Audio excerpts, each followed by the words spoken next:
नमस्कार, N V news Bharat देख रहे हैं आप और मैं हूं आपके साथ यशस्वी पाठक। इन दिनों मौसम बदल रहा है और इस मौसम बदलने के साथ साथ सबसे ज्यादा अगर इफेक्ट किसी को हो रहा है तो वो है छोटे बच्चे। तो हमने सोचा क्यों ना उन बच्चों के लिए एक खास प्रोग्राम लाए और बताएं पेरेंट्स को भी कि किस तरीके से बच्चों की इम्यूनिटी बढ़ाई जा सकती है, क्या डाइट प्लान होना चाहिए, क्या भोजन में शामिल की जाए वो सारी चीजें जो बच्चों की इम्यूनिटी को थोड़ी सी और स्ट्रांग करे। इसी मुद्दे पे चर्चा करने के लिए आज हमारे साथ मौजूद है स्पर्श चाइल्ड केयर के डॉक्टर अरुण श्रीवास्तव, पीडियाट्रिशियन है और इसके साथ ही बता दूं आपको कि वाइस प्रेसिडेंट भी है गोरखपुर ब्रांच के IAP की।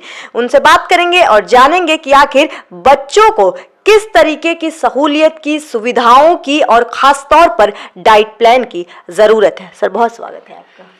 देखिए, बच्चों को खास तौर से सर्दी जुकाम या इन सब न्यूमोनिया इन सब से बचाने के लिए गवर्नमेंट की ओर से प्लस हम प्राइवेट प्रैक्टिशनर की ये कोशिश रहती है कि उनको वैक्सीनेशन दें। ठीक है, किसी भी बच्चे को अगर हमें इस टाइप की बीमारियों से जो मौसम के हिसाब से सर्दी जुकाम होता है, इससे बचाने के लिए बेस्ट होता है वैक्सीनेशन ही, जिसमें कई तरीके की वैक्सीन्स आती हैं और गवर्नमेंट में ये फ्री भी लगती हैं, प्राइवेट में हम लोग भी लगाते हैं। और अगर वैक्सीनेशन किया जाए तो वो बच्चा अपने आप ही बचता रहेगा। थोड़े बहुत सर्दी जुकाम होगा लेकिन वो अपने आप ठीक हो जाएगा। और इसी के साथ ही इन्फ्लुएंज़ा की भी वैक्सीन हमें लगवानी चाहिए बच्चों को, जो कि गवर्नमेंट की ओर से तो नहीं लगती है लेकिन प्राइवेट में कुछ लोग या जो बच्चे बहुत ज़्यादा सर्दी जुकाम जिन्हें होता है, बहुत सेंसिटिव होते हैं, तो उनको इन्फ्लुएंज़ा की वैक्सीन लगा के उनको बचाया जा सकता है। लेकिन इन सब के बावजूद भी थोड़े बहुत इन्फेक्शंस होते रहते, क्योंकि एक बच्चा दूसरे बच्चे के साथ खेल रहा है। स्कूल में एक बच्चे को अगर बीमारी हुई तो दूसरा बच्चा उस पे ये सर्दी जुकाम का असर हो सकता है। ये एक नेचुरल चीज़ है जो 2-3 दिन, 4 दिन, 5 दिन में अपने आप भी ठीक हो सकता है। आप कोई दवा नहीं ले तो भी हो जाएगा। लेकिन कॉशन ये रखना है हमें कि अगर वो ज़्यादा सांस तेज़ है उसकी और अगर खांसी बढ़ते जा रही है फीवर के साथ, तो ज़रूर आपको एक डॉक्टर से सलाह लेनी चाहिए। नहीं, देखिए, सेल्फ मेडिकेशन इसको कहते हैं और सेल्फ मेडिकेशन किसी के लिए भी, इवन डॉक्टर के खुद के लिए भी नहीं ठीक होता है।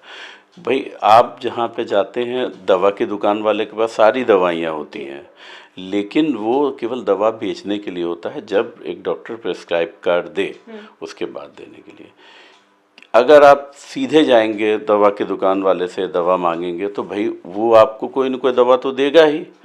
अच्छा, उसकी क्या खुराक होती है उसके बारे में उसे उतना नहीं मालूम है।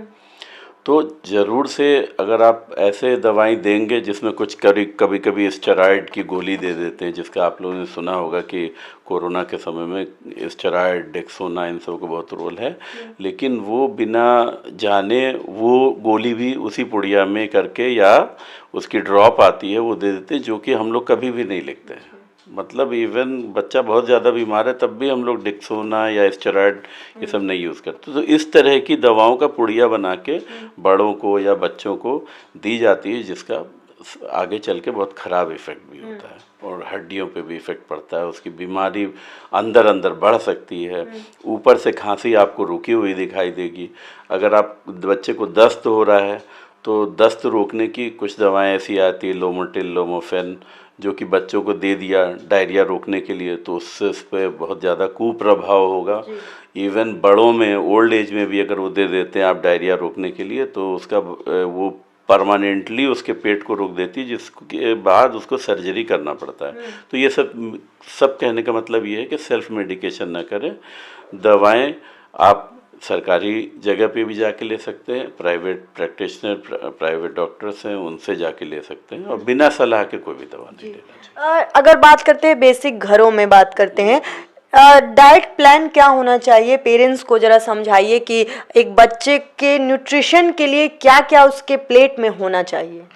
देखिए, एक तो ये कंसेप्ट हमेशा बना लीजिए कि जो माँ बाप बचपन से खाते रहें अपने, ठीक है, या जो हम लोग के घर में शुरू से बनता रहा है, जैसे आप देखेंगे कि हलवा बनता है, खीर बनता है, चावल दाल, रोटी सब्जी, खिचड़ी, उसी को खिलाएं आप बच्चों को।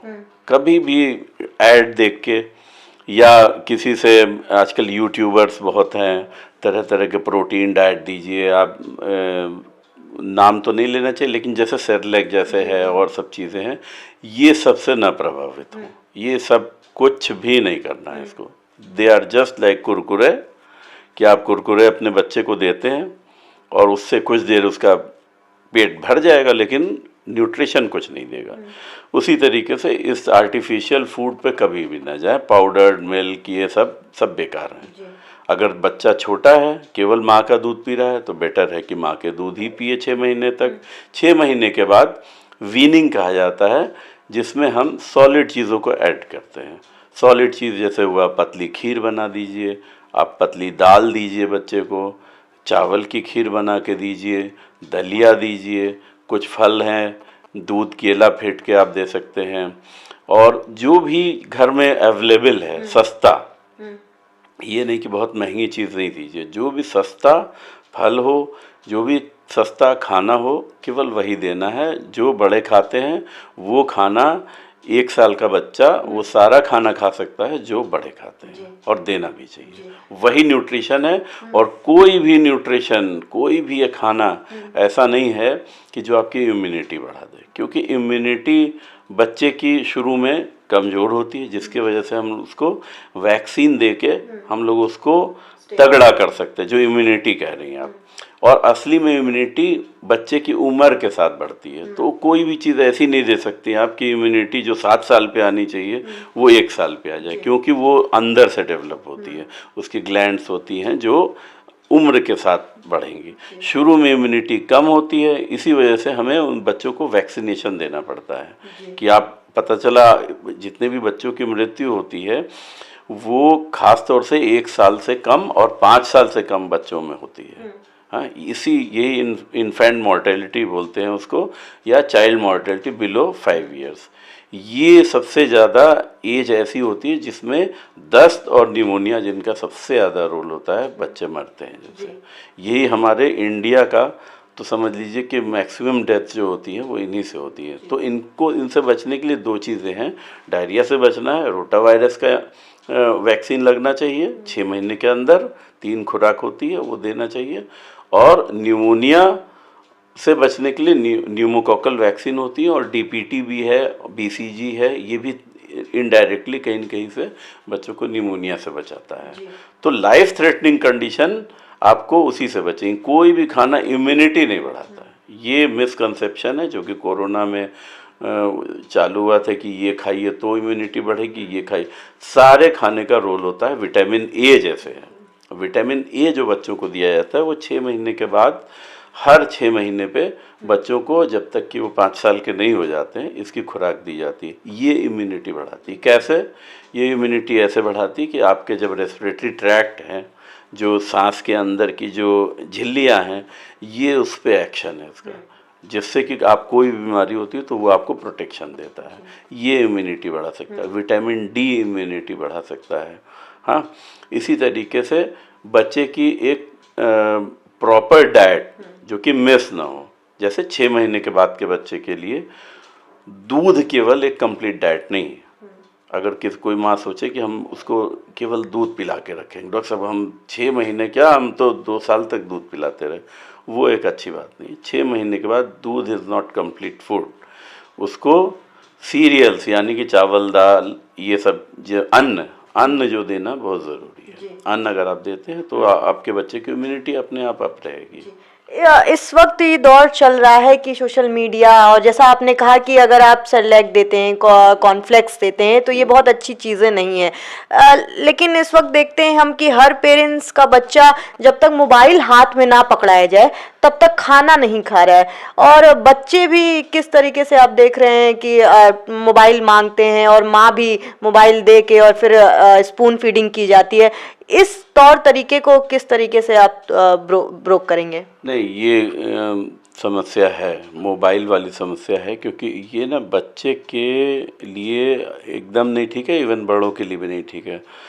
एक तो विज़न अगर देखा जाए तो बच्चे के विज़न पे फ़र्क पड़ता है। उसका ध्यान माँ से बात न करना, हाँ, और केवल मोबाइल को देख के रिएक्ट करना, ये बहुत वैसी चीज़ है। अब बहुत डिटेल बात करेंगे तो बस एक छोटे में बता दे रहे हैं। जैसे कि फुटबॉल खेलता है आदमी तो उसको बॉल मारने के लिए दौड़ना पड़ता है। जब वो दौड़ा तो एनर्जी लगी, हाँ, पसीना हुआ उसे, हाँ, ठोकर लगी, गिरा वो। लेकिन मोबाइल में अगर वो फुटबॉल खेल रहा है तो इस तरह की कोई चीज़ उसको नहीं हुआ। हाँ, उसको अगर मोबाइल में कोई बच्चे को थप्पड़ भी मार रहा है तो चोट तो एहसास हुआ नहीं, या इवन गिरा तो गिरने का एहसास तो हुआ नहीं।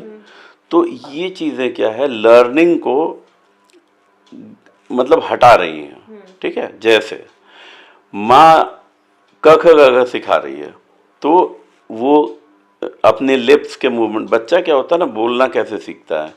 जैसे माँ ने बोला क, हाँ, तो वो भी क उस तरीके से अपनी टंग को, लिप्स को ले जाता है।